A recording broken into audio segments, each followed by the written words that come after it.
네, 할렐루야. 네, 이 세과천 교회는 우리 합신을 대표하는 교회입니다. 이렇게 아름다운 예배당 입당하시고 또 이렇게 함께 우리 성도님들과 함께 예배할 수 있도록 또 주님께서 저를 이 귀한 자리로 불러주신 것을 감사하고 또 목사님께서 이렇게 또 귀한 기회를 주신 것을 감사드립니다. 저와 여러분이 이 주일날 이렇게 아침 일찍에 예배당에 나올 때는 우리 마음속에 간절한 소원이 하나 있습니다. 주님, 정말 그 신앙생활을 제대로 하기가 쉽지 않습니다. 이런 상황 속에서 주님이 나와 동행하시는 그러한 그 임마누엘의 증거를 허락하여 주시옵소서. 내가 예수 믿는 사람이라고 하는 어떤 그 증거, 주님이 내 인생 가운데 찾아오신 그러한 그 증거를 허락하여 주시옵소서라고 하는 그러한 간절한 기도가 있습니다. 이런 간절한 기도는 오늘 그 본문에 보면은 이제 모세도 비슷한 그런 고민을 하나님께 하고 있는 것을 볼 수가 있습니다. 모세가 이제 이런 고민을 하게 된 이제 계기는 출애굽기 3장 10절에서 하나님께서 모세에게 하나 말씀을 이제 하십니다. 그 말씀이 무엇인가? 하나님께서 모세에게 명령을 하십니다. 다음 PPT를 넘겨주시면 감사하겠습니다. 하나님께서 이제 모세를 선택을 해서 이제 바로 왕을 만나서 바로 왕한테 내 백성을 애굽에서 내보내도록 요청을 이제 해라. 그렇게 이제 명령을 하십니다. 그럴 때 모세가 매우 이제 정말 당황스러운 표정을 지으면서 주님께 이제 항변을 하는 거죠. 주님은 바로가 어떤 사람인 줄 알고 계십니까? 바로는 그 애굽의 이 독재자 애굽의 대왕입니다. 바로가 나 같은 사람의 말을 듣겠습니까? 바로가 누군데 내 말을 듣겠습니까? 설령 바로가 듣는다 하더라도 이스라엘 백성이 내 말을 듣겠습니까? 나는 나이도 이제 80이 넘어가는 아무런 힘이 없고 정말 하나님이 나와 함께 하신다고 하는 그 능력이나 어떤 부귀 영화 이런 것들 하나도 없는 그런 사람인데 내가 어떻게 바로를 만나며 내가 어떻게 이스라엘 백성을 만날 수가 있겠습니까? 주님도 정말 답답하십니다. 바로가 누구이길래 내 말을 듣겠으며 이스라엘 백성들이 내 말을 듣겠습니까? 이렇게 반문을 할 때 주님께서 이제 4장 1절에서 그 말씀을 하십니다. 아브라함의 하나님, 이삭의 하나님, 야곱의 하나님이 너한테 나타났다라고 하는 내가 증거를 너에게 심어주겠다. 내가 너를 변화시켜서 하나님이 너와 함께하고 있다고 하는 증거를 내가 너에게 심어주겠다. 이렇게 이제 말씀을 하십니다. 사실 이 말씀 전에 이 모세의 불평은 굉장히 정당하고 합리적인 그런 불평이라고 할 수 있습니다. 왜냐하면 이 시점에서부터 한 40년 전에 바로 모세는 하나님의 일을 하고 싶은 그런 마음이 있었습니다. 그때 모세는 자신이 있었습니다. 애굽의 최고 권력자 바로의 양자 왕자이기 때문에 모든 부귀 영화를 가지고 모세가 수많은 군사들을 명령을 할 때 수천만의 군사들이 적진을 향해서 돌격을 할 수 있고 그런 부귀 영화 권세를 가지고 있었습니다. 그때 주님은 그때는 제가 뭔가 주님 일을 해보려고 할 때는 그때는 아무렇지도 않고 아무 상관도 아니야 찾아보지도 아니하시더니 이제 나이가 들어가지고 아무런 힘이 없는 이런 상황 속에서 저한테 이렇게 말씀을 하시면은 그들이 내 말을 듣겠습니까? 이런 고민은 오늘날도 마찬가지입니다. 우리 기도하시는 분께서 러시아 우크라이나 전쟁이 빨리 끝내기를 정말 이 땅에 평화가 오기를 간절히 또 기도를 하셨습니다만은 푸틴이 그렇게 전쟁에 이제 광군으로 치닫고 있는 이런 상황 속에서 우리 선교사님들이 가가지고 목사님들이 가가지고 우리 복음을 전하는 분들이 찾아가가지고 전쟁을 그만두라고 하면은 푸틴이 내 말을 듣겠습니까? 모세가 이제 그러한 그 심정입니다. 이렇게 모세가 하나님의 말씀을 무시할 때 하나님께서 모세를 설득하고 있는 이 말씀이 오늘 본문의 말씀입니다. 주님은 동일한 그 말씀으로 저와 여러분을 설득하고 계심을 믿으시기 바랍니다. 동일한 말씀의 능력이 오늘 저와 여러분을 새로운 하나님의 사람으로 변화시킬 줄 믿습니다. 그 첫 번째 설득하는 말씀이 PPT 내 지팡이를 이제 땅에 던지라 하는 말씀입니다.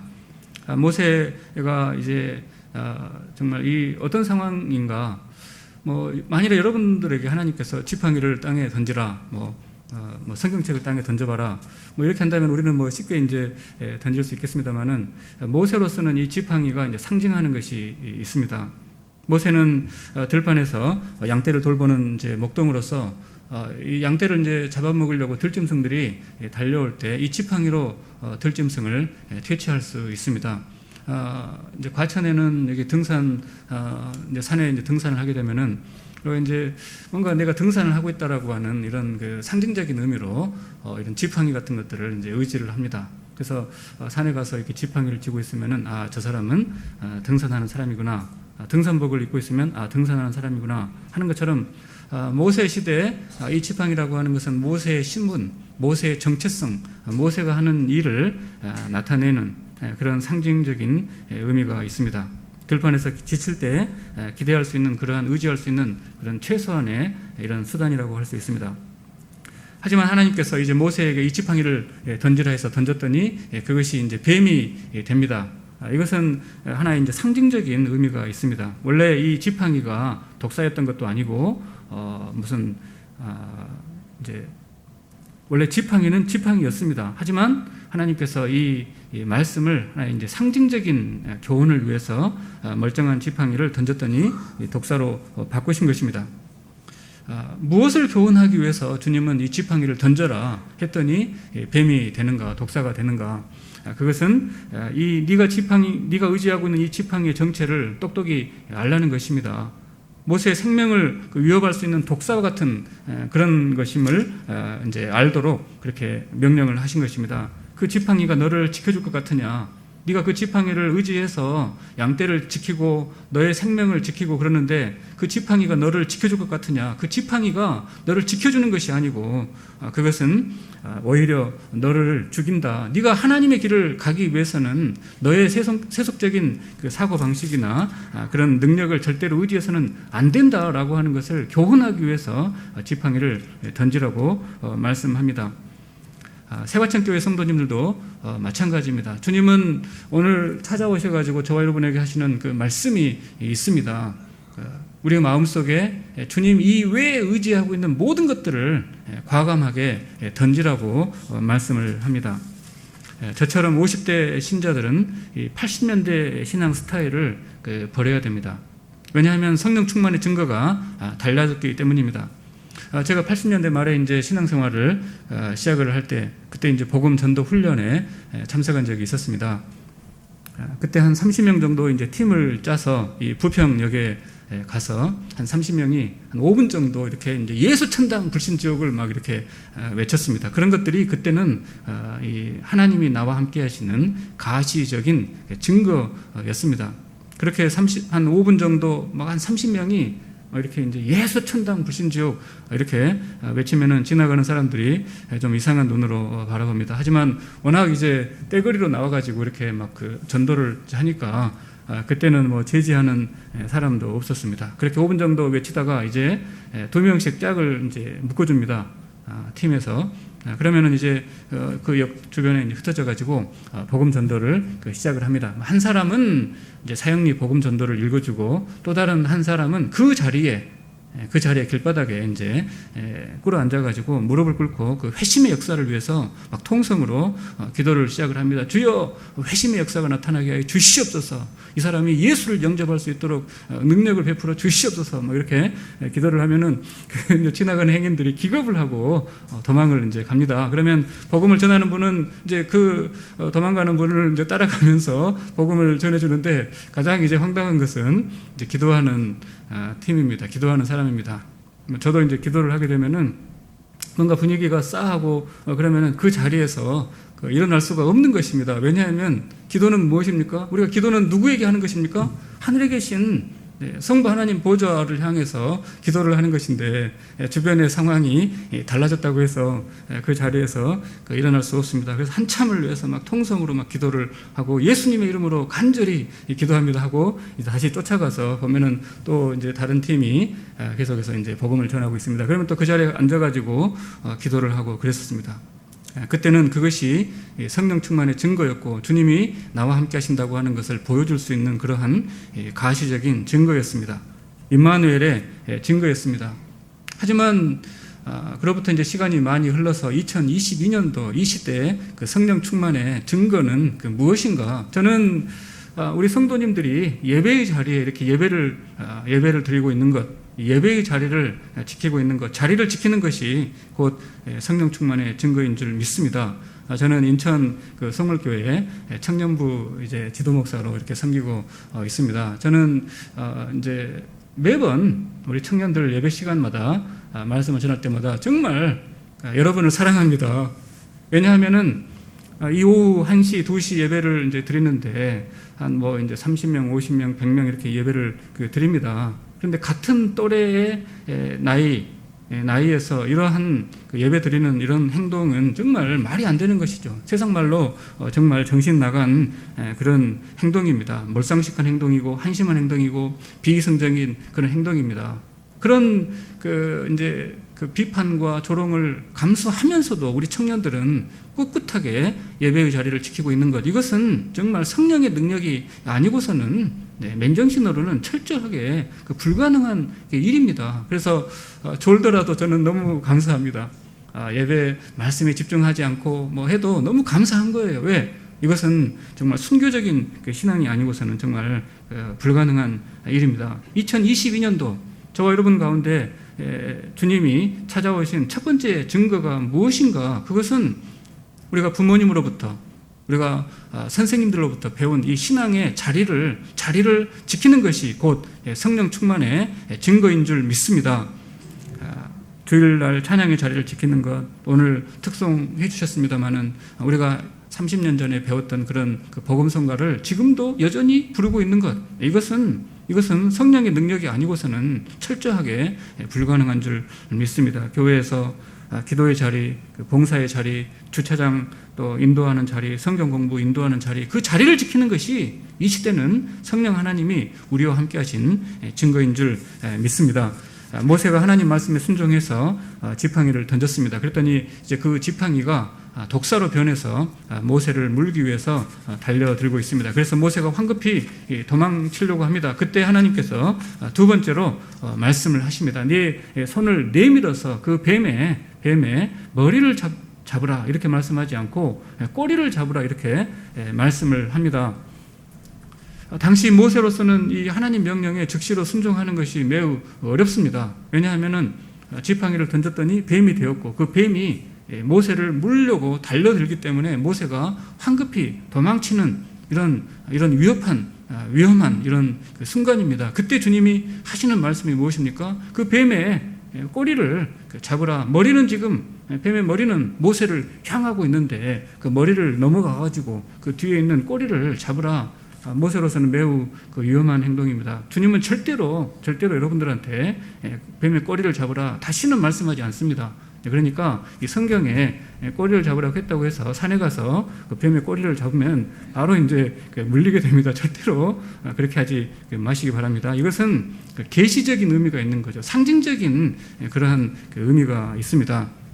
그 뱀의 꼬리를 모세가 위협을 감수하고 잡았더니 다시 이 지팡이가 되었습니다. 이것은 뭘 교훈하시는가? 모세가 특별히 모세에게 무엇을 교훈하시는가? 하나님은 모세에게 계시적으로 말씀하시면서 저와 여러분들에게는 영적인 교훈을 말씀하시는 거죠. 모세에게는 문자적으로 꼬리를 잡으라 말씀하셨고 이 말씀을 통해서 하나님은 저와 여러분에게 영적인 교훈을 말씀합니다. 그 말씀이 무엇인가? 모세, 너는 세상 사람들처럼 머리를 추구하는, 머리라고 하는, 러쉬라고 하는 머리는 1등을 말하는 거죠. 세상의 최고가 되려고 하지 말고 세상 사람들이 돌보지 않는 그 꼬리 같은 그런 사람들, 연약한 성도들, 연약한 어린아이 같은 믿음이 아직 자라지 못한 신앙의 확신이 없는 그런 사람들을 하나님이라고 생각을 하고 예수님이라고 생각하고 그들을 섬겨라.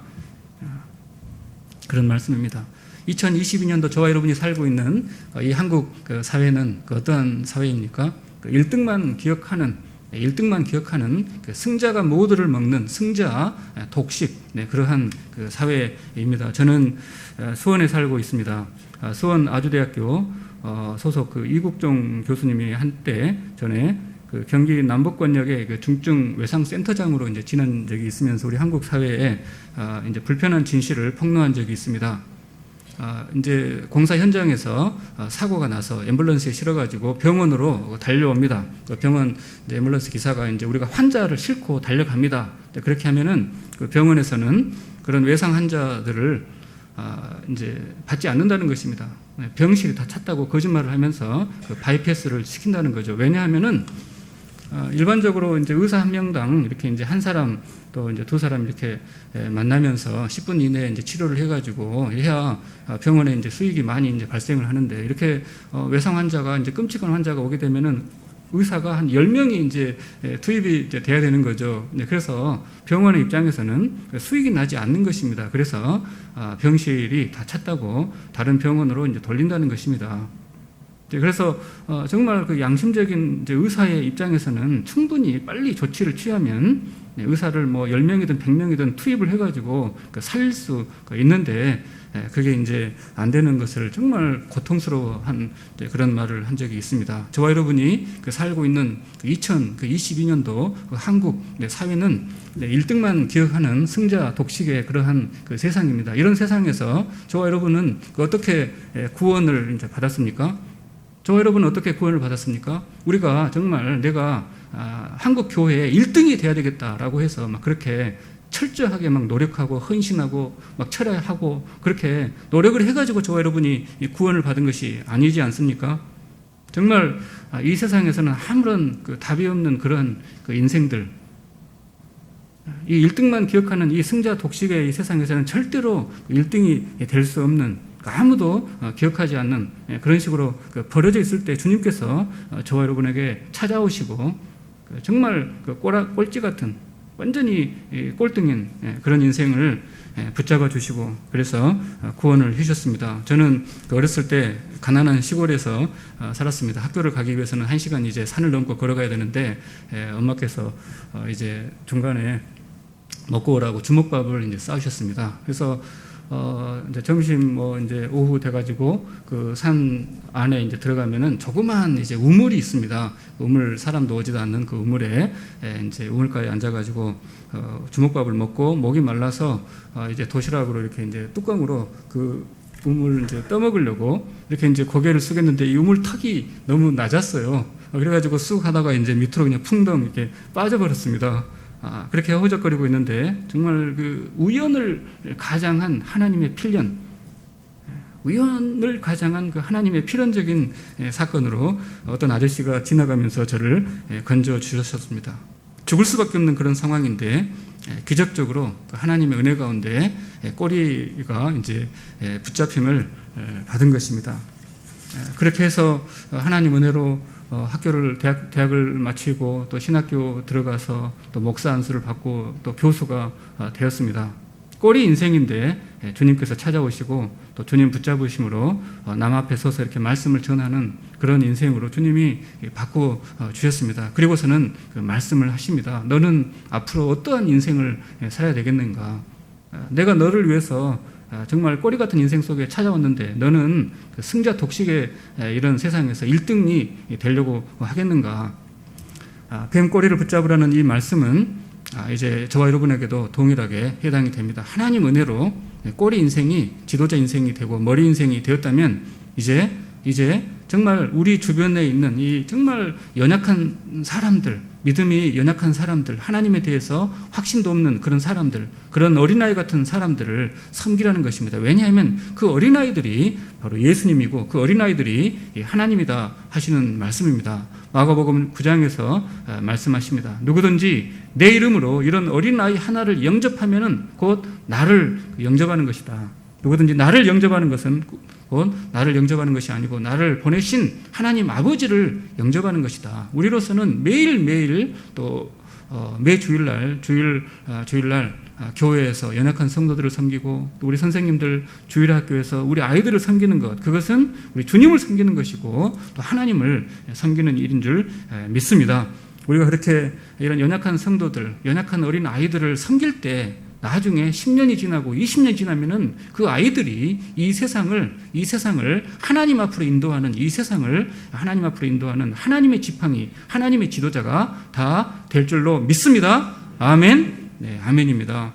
하나님이 모세에게 말씀하시는 세 번째 명령은 네 손을 품에 넣어보라 하는 말씀입니다. 모세가 그 말씀대로 순종을 했더니 손에 나병이 생겨서 이제 완전히 하얗게 나병이 이제 걸렸습니다.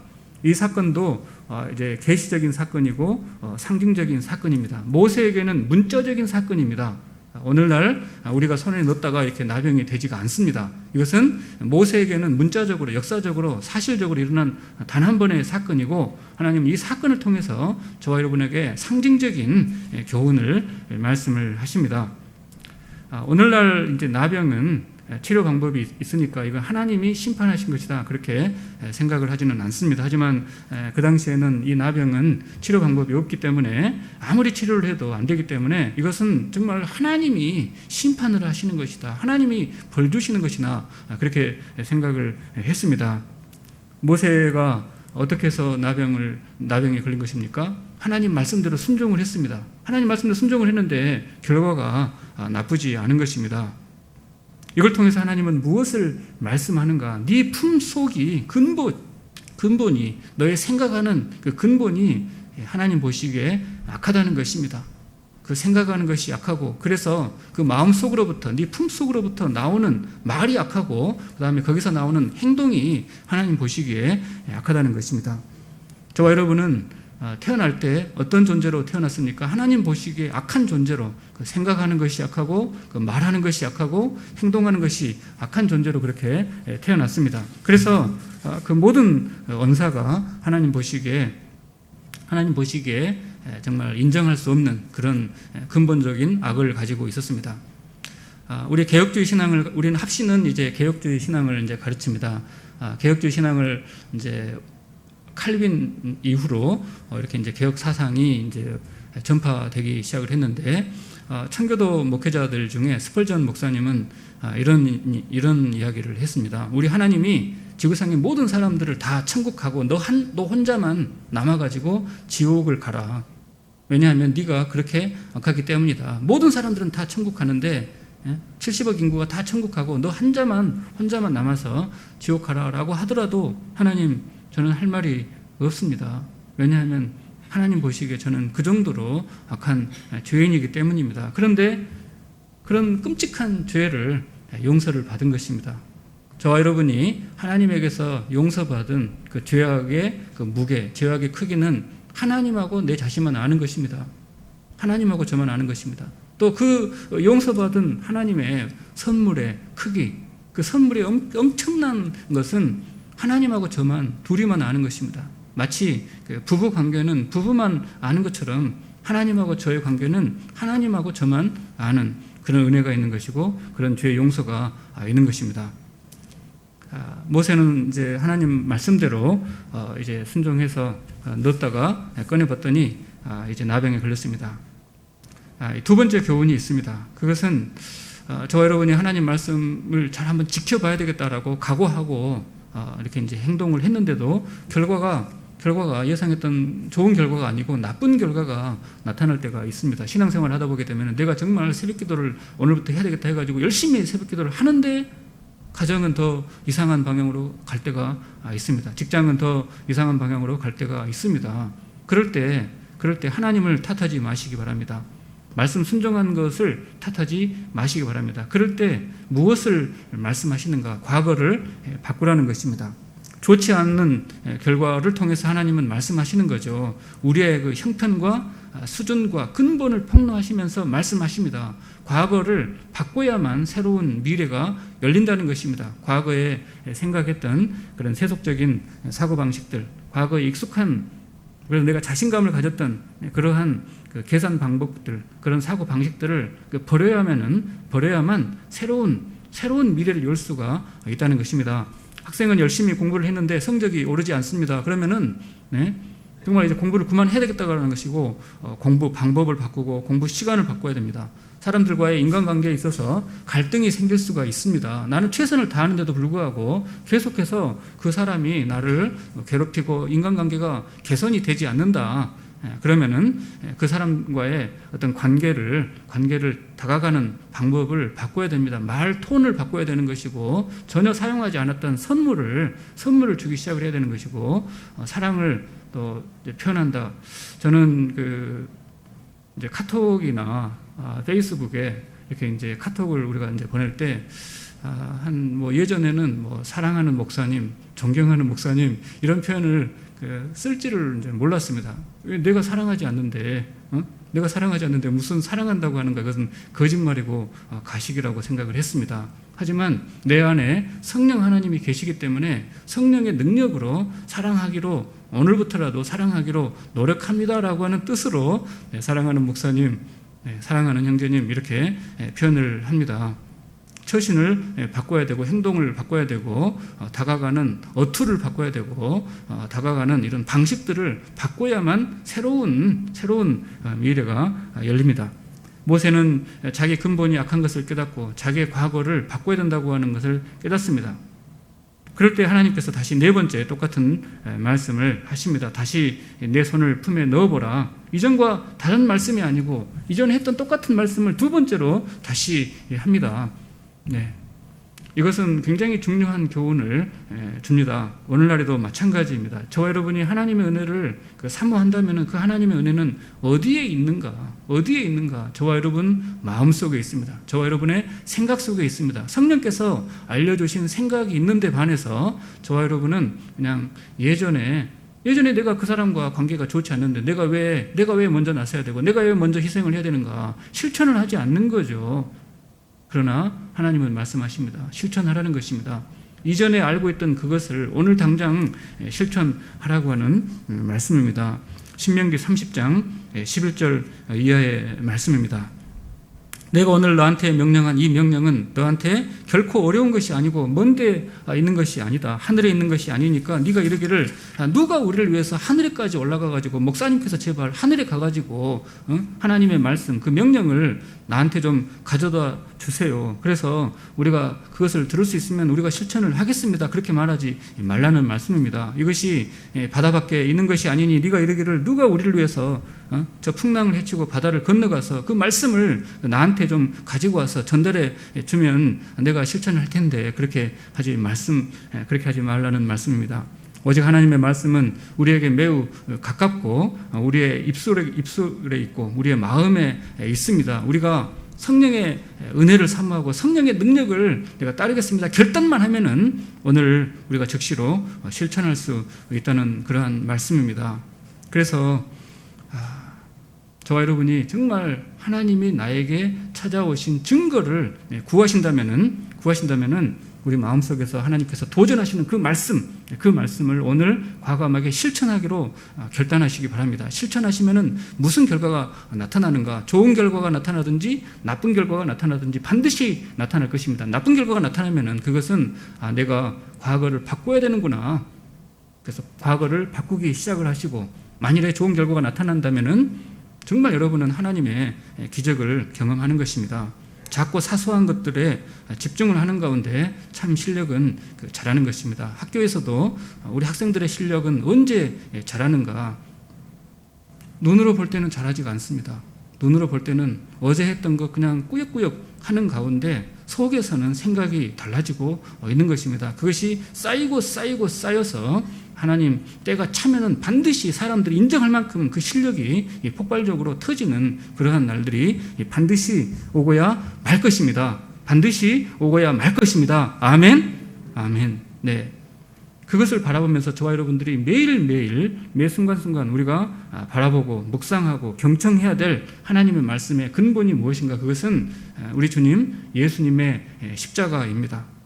나는 우리 주님 예수님의 십자가가 아니고서는 나는 주님 보시기에 영원히 죽어야 될 죄인이다. 그런 죄를, 그런 꼬리 같은 세상의 꼴등인 그런 인생을 하나님께서 붙잡아 주셨다. 그것입니다. 그런 못난 죄인을 주님이 불쌍히 여기시고 나를 새롭게 하시고 이 세상으로서는 절대로 얻을 수 없는 새로운 그 미래, 그런 새로운 미래를 감당할 수 있는 그런 능력의 자리로 주님이 저와 여러분을 인도하고 계심을 믿으시기 바랍니다. 우리 주님이 우리에게 찾아오신 그 최고의 증거가 무엇입니까? 어떤 사람은 병 고침의 은사를 자랑할 수 있습니다. 어떤 사람은 예수 믿어가지고 내가 이렇게 부귀영화를 얻었다, 그런 것을 자랑할 수 있습니다. 그러나 오늘 본문의 말씀은 분명하게 교훈을 합니다. 지팡이를 버리라, 이 말씀은 세상적인 부귀영화, 세상적인 그 1등, 그 성공, 그것을 추구하는 그런 세속적인 사고방식을 버리라는 것입니다. 그 지팡이가 절대로 우리를 살려주지 않는다는 것입니다. 오히려 우리를 죽인다는 것입니다. 뱀꼬리를 붙잡으라, 이 말씀은 모든 사람들이 이 세상에서는 1등만 기억하고 승자가 되기를 추구하는데, 우리가 꼴찌 인생으로 구원을 받았으니까 이제 꼴찌를 섬기는 그런 인생을 살라는 것입니다. 연약한 성도들을 섬기는 인생을 살면 그 꼴이 인생이 지팡이가 되고 세상의 모든 세력들을 사로잡아서 그리스도의 주권 앞으로 강력하게 굴복시키는 하나님이 쓰시는 지도자가 된다는 말씀입니다. 손을 품에 넣어보았더니 나병에 걸렸다. 이것은 내 근본이 죄로 가득 차 있는 것을 인정하고 늘 십자가만을 붙잡고 십자가만을 바라보면서 십자가 아래서 주님, 나를 새롭게 하여 주시옵소서, 그렇게 기도하라는 말씀입니다. 다시 한 번 더 넣어보았더니 깨끗해졌습니다. 그것은 내 품속이 오직 성령의 능력으로 말미암아서 거듭난 결과들을 내놓으라는 그러한 말씀입니다. 저와 여러분이 주님이 이제 내 인생 가운데 찾아오신 그 최고의 증거가 무엇인가? 최고의 증거는 성령의 열매입니다. 갈라디아서 5장 22절, 23절 말씀 우리 한번 다 함께 읽어보겠습니다. 시작.